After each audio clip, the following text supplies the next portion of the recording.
And this is Fox News Sunday. Look, I said during the campaign. Today, the president is talking and talking. That's probably the biggest. But we have a Fox News Sunday exclusive. The only place you won't see Barack Obama making yet another pitch for health care. Our issues today, ACORN under fire. The controversial community organizing group gets slammed by Congress after undercover videos show possible criminal activity. We'll have a fair and balanced debate between the head of ACORN, Bertha Lewis, and one of the group's toughest critics, Congressman Issa. Then, is the recession over? Is the economy on the rebound? We'll ask our blue ribbon panel of CEOs, Fred Smith of FedEx, John Chambers of Cisco, and Steve Odland of Office Depot. Plus, the White House dismisses protesters and boycotts a news organization. Whatever happened to reaching out to all Americans? We'll ask our Sunday panel, Britt, Mara, Paul, and Juan. And our Power Player of the Week, the legendary Hope Diamond, as you've never seen it before. All right now on Fox News Sunday. And hello again from Fox News in Washington. As you may have heard by now, President Obama decided to do 5 Sunday shows today, but the White House made it clear they had no interest in talking to us. We'll have more on that later. But first, the nation's biggest community organizing group, known as ACORN, was caught in a hidden camera sting, then saw both houses of Congress vote to cut federal funding. We're joined today by ACORN's CEO, Bertha Lewis, and by one of its toughest critics, Congressman Issa. And we welcome both of you to Fox News Sunday. Thank you, Chris. Thank you. Ms. Lewis, when those videos of ACORN workers who were helping what they thought were a pimp and a prostitute first came out, you said the following, and let's put it up. We are their Willie Horton for 2009. We are the boogeyman for the right wing and its echo chamber. Now, the vast majority of Democrats in the House and the Senate have voted to cut funding for ACORN. Can you still say this is just about race and politics? Well, we are the largest community organization of low and moderate income folks, and mostly people of color. And of course, any organization is not entirely perfect. I think Congress, will be looking at doing an anti-ACORN amendment and just singling out one organization.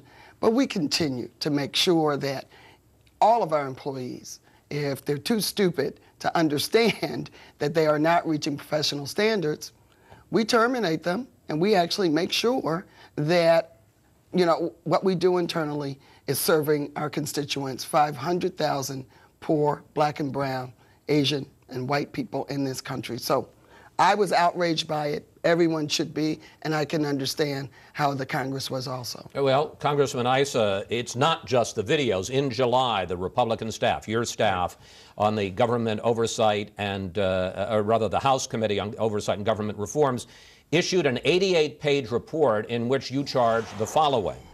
ACORN has committed investment fraud, deprived the public of its right to honest services, and engaged in a racketeering enterprise affecting interstate commerce. Briefly, explain why you think ACORN is a criminal organization. Well, one thing they did was they covered up an embezzlement, both internally and externally, and then glossed over the dollars. And this was an embezzlement by the brother of the founder back in 1999 and 2000 of almost $1 million. Of almost $1 million. Basically, the founder stayed on the board until this became public 8 years later. Now he's with affiliates doing the same work and able to say, well, he's not with the company. The bottom line is there's no transparency in ACORN.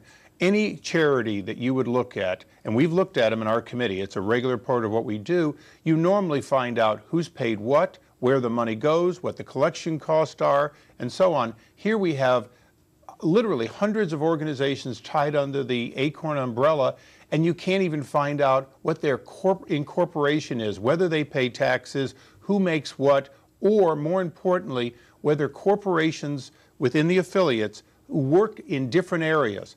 Political fundraising, getting candidates elected, voter registration, other community activities, whether or not those monies are fungibly moved illegally. That brings up, Ms. Lewis, the question I got most from our viewers in email after we announced that you were going to be on the program, which was, how can a nonprofit engage in political activity? It turns out that ACORN, the parent group, is not a 501c4, which would be tax exempt, but rather a taxable nonprofit. The Congressional Research Service says that you are the only taxable nonprofit that they could find in this entire country. Is that so that your various subsidiaries can get federal funds and act as nonprofits while your parent group can engage in political activity?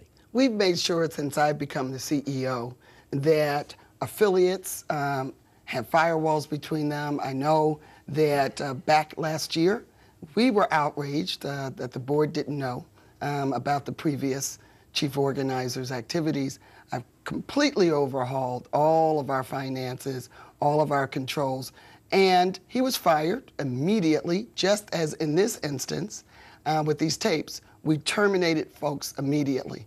Under my watch and my leadership, I will make sure that we keep saving people's homes, making sure that people get paid good wages, and making sure that our corporate structure is above board, it is open. The R in ACORN stands for reform. And not only do we think we want to reform public policy, but internally, let's have some reform. But Ms. Lewis, if you're so concerned about serving the community, obviously being a taxable nonprofit means that you have to pay taxes. If you're so concerned about serving the community, why not be a tax-exempt nonprofit, stay out of politics, and then you could give that money, instead of to the federal government, you could give it to your community? I think what you would also agree with is the right of the people to come together, not only to petition their government, they have the right to do that. Poor people have the right to do that.